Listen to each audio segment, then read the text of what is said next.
Imagine going to the market and realizing your money buys half of what it used to. This is not just a personal problem, it is a national economic crisis. So today, we are going to explore inflation in Ghana, why it happens, how it affects people, and whether government policies are truly working.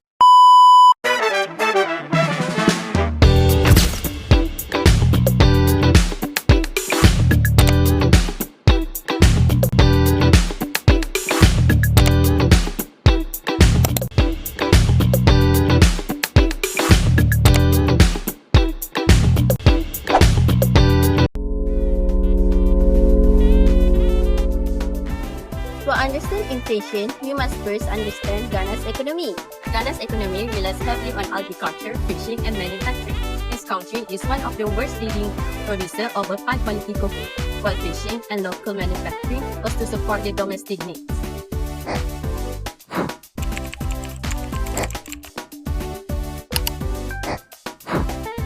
Inflation in Ghana is not a sudden problem, it has a deep root. Inflation closed 2025 at 5.4%, marking a 12th consecutive month of decline, down from 6.3% in November. Inflation has been a long-term challenge in Ghana.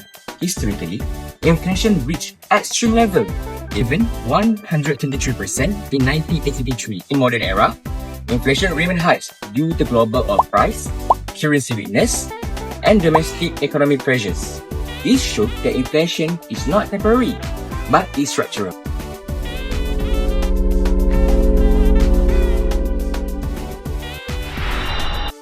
So, what exactly is pushing prices up in Ghana? One major cause is the currency depreciation. When the Ghanaian cedi is weakens against a US dollar, the imported goods becomes expensive. Since the Ghana imports fuel, foods, and raw materials, price rise quickly. In 2022, the cedi lost their 50% of its value, pushing price even higher. Another cost is rising is food and non-food prices.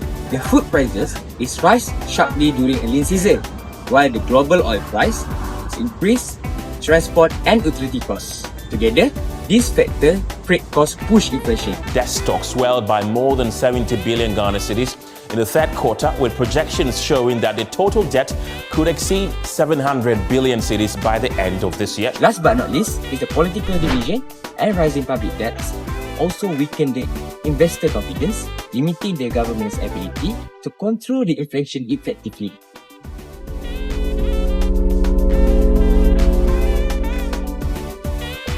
When prices rise, the impact is felt far beyond the market.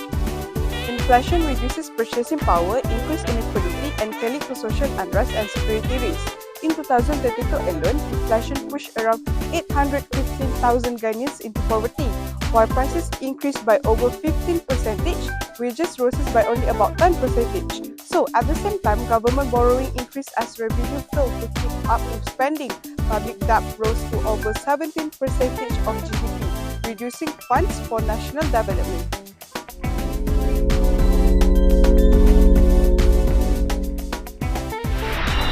How has the government responded to the inflation crisis? The Bank of Ghana implemented tight monetary policy by raising interest rate and used open market operation to reduce money supply. Higher interest rate discouraged borrowing and spending.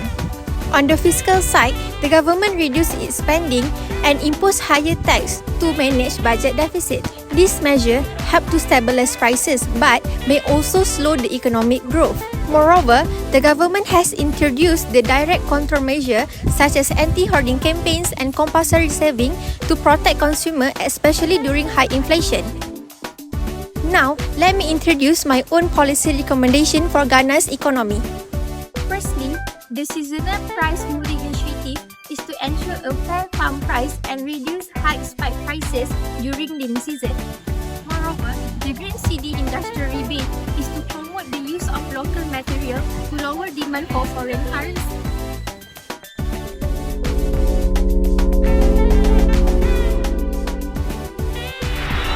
But the real question is, are the solutions enough? This policy have partially success. Inflation has begun to slow, but a high interest rate discourage investment, and subsidies are costly to maintain. This shows while short-term measures help, but long-term structural reforms are still necessary.